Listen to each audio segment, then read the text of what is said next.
വെറുതെ മോഹൻലാൽ സാറിനെ ഇരുന്ന് ചീത്ത വിളിച്ചിട്ട് ഒരു കാര്യമില്ല. അദ്ദേഹത്തിന് ബിഗ് ബോസിന്റെ അധികൃതർ കൊടുക്കുന്ന സ്ക്രിപ്റ്റ് വായിച്ചിട്ട് പറയാൻ മാത്രമേ അറിയത്തുള്ളൂ.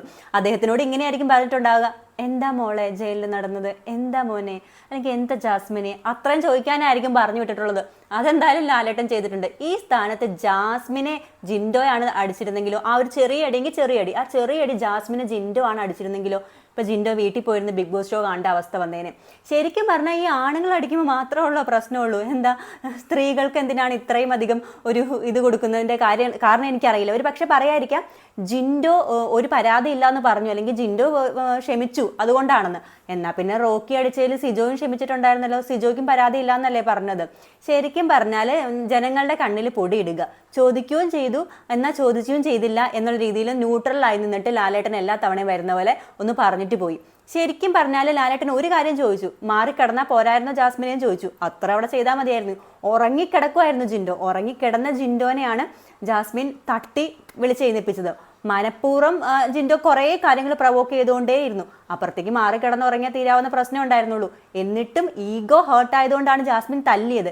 ഈ തല്ലിയതിന് അറ്റ്ലീസ്റ്റ് ഒരു വീക്ക് നോമിനേഷനിൽ പോകും, ഡയറക്റ്റ് നോമിനേഷനിൽ പോകും എന്ന ഒരു പണിഷ്മെന്റ് എങ്കിലും കൊടുക്കാമായിരുന്നു എന്ന് തോന്നി. രണ്ടാമത്തെ കാര്യം, അൻസിബയാണ് അവിടെ കുക്കിംഗ് മുഴുവൻ ചെയ്തതെന്ന് ഞങ്ങൾ എല്ലാവരും കണ്ടതാണ്. ജാസ്മിൻ ക്യാരറ്റ് അരിഞ്ഞു കൊടുത്തു, അത് കണ്ടു. പിന്നെ ക്യാബേജ് അരിഞ്ഞു കൊടുത്തോണ്ടിരുന്നത്, ക്യാബേജ് ഞാൻ അരിഞ്ഞെന്നൊക്കെ ജാസ്മിൻ പറയണ്ടായിരുന്നു. അബിയാണ്, ഇപ്പം ഔട്ടായി പോയിട്ടുള്ള അബിയാണ് ആ ക്യാബേജ് മുഴുവൻ എടുത്ത് അരിഞ്ഞുകൊണ്ടിരുന്നത്. അതിൻ്റെ ഇടയ്ക്ക് ജാസ്മിൻ ഒന്ന് വന്ന് കുറച്ചൊന്ന് അരിഞ്ഞിട്ട് ഇത് ചോദിക്കാൻ വേണ്ടി വന്നതാണ്. ശ്രീതുവും സിജോവും തമ്മിലൊരു കോംബോ വർക്കായിരുന്നോ പുറത്തുനിന്ന് ചോദിക്കാൻ വേണ്ടിയിട്ട് വന്നതാണ്. അതറിയില്ല എന്ന് അബി പറഞ്ഞപ്പോൾ ആ ക്യാബേജ് അവിടെ നിർത്തിയിട്ട് അവൾ പോവുകയും ചെയ്തായിരുന്നു. അപ്പോൾ അൻസിബ തന്നെയാണ് അവിടുത്തെ മുഴുവൻ പണിയെടുത്തതെന്ന് വ്യക്തമാണ്.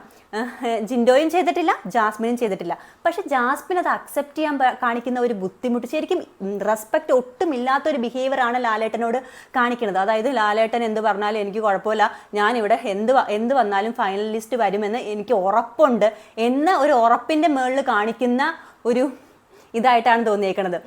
ശരിക്കും പറഞ്ഞു കഴിഞ്ഞാൽ ബിഗ് ബോസിന്റെ പെറ്റ് തന്നെയാണ് ജാസ്മിൻ എന്നാണ് തോന്നിയത്. അൻസിബയ്ക്ക് ലാലേട്ടൻ പറഞ്ഞു എന്തായാലും അൻസിബയാണ് മുഴുവൻ വർക്ക് ചെയ്തത് ഞങ്ങൾ കണ്ടു, അതുകൊണ്ട് ഒരു ചെറിയൊരു മിനിയേച്ചർ പോലെ എപ്പോഴും കൊടുക്കുന്ന ഒരു ഗിഫ്റ്റും കൊടുത്ത് കൈയടിക്കുകയും ചെയ്തു. അത് മാത്രം പോരായിരുന്നു, ശരിക്കും എന്തെങ്കിലും പണിഷ്മെന്റ് രണ്ടുപേർക്കും കൊടുക്കണമായിരുന്നു. ആകെ കൊടുത്തത് ഇനിയും കിച്ചൺ ഡ്യൂട്ടിയിൽ ചെയ്യും, അടുത്ത വീക്കിലും കിച്ചൺ ഡ്യൂട്ടിയിൽ ഉണ്ടായിരിക്കും എന്നുള്ളതാണ്. അതിൽ നിന്നൊക്കെ ജാസ്മിൻ വിദഗ്ധമായിട്ട് 5 മിനിറ്റ് എന്നും പറഞ്ഞിട്ട് ഊരിപ്പോകും. ശരിക്കും ഈ ഷോ ഇരുന്ന് ലൈവ് കാണുമ്പോഴും മൊത്തം വീക്കെൻഡ് എപ്പിസോഡ് ആയിക്കോട്ടെ, എല്ലാ എപ്പിസോഡ് കാണുമ്പോഴും ജാസ്മിൻ്റെ ഒരു കോൺഫിഡൻസ് കാണുമ്പോൾ തോന്നുന്ന ഒരു കാര്യം, ശരിക്കും പറഞ്ഞു കഴിഞ്ഞാൽ ബിഗ് ബോസിൻ്റെ പെറ്റാണ് ജാസ്മിൻ എന്നാണ്.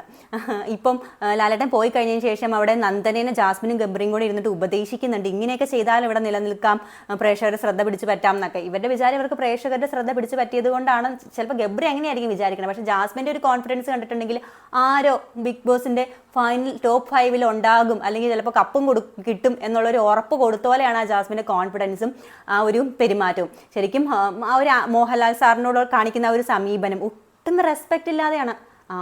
എന്താ ലാലേട്ട എന്നെ മാത്രം എന്നൊക്കെ പറയാണ്ട് ഒട്ടും റെസ്പെക്റ്റ് ഇല്ലാതെയാണ് ജാസ്മിൻ സംസാരിച്ചുകൊണ്ടിരിക്കുന്നത്. മോഹൻലാൽ ആയതുകൊണ്ട് റെസ്പെക്ട് ചെയ്യണമെന്നൊന്നും അല്ല. അതാ ഒരു ബിഗ് ബോസ് എന്നുള്ള ഷോയിൽ നിൽക്കുമ്പോൾ അവിടെ നിൽക്കുന്നത് ആങ്കറായിട്ട് വരുന്നത് ആരാണെങ്കിലും ആ ആളൊന്ന് റെസ്പെക്ട് ചെയ്യണം. ആ പറയുന്ന കാര്യങ്ങൾ പറയുന്ന കാര്യങ്ങൾ അറ്റ്ലീസ്റ്റ് ഒന്ന് അക്സെപ്റ്റ് ചെയ്യുകയെങ്കിലും ചെയ്യണം എന്നാണ് എനിക്ക് തോന്നിയത്. അതുപോലെ തന്നെ ഈ അബി ഔട്ടായി പോയത്, അബി ഒരിക്കലും അവിടെ നിന്ന് ഔട്ടായി പോകേണ്ട ഒരു വ്യക്തിയായിട്ട് എനിക്ക് തോന്നിയിട്ടേ ഇല്ല.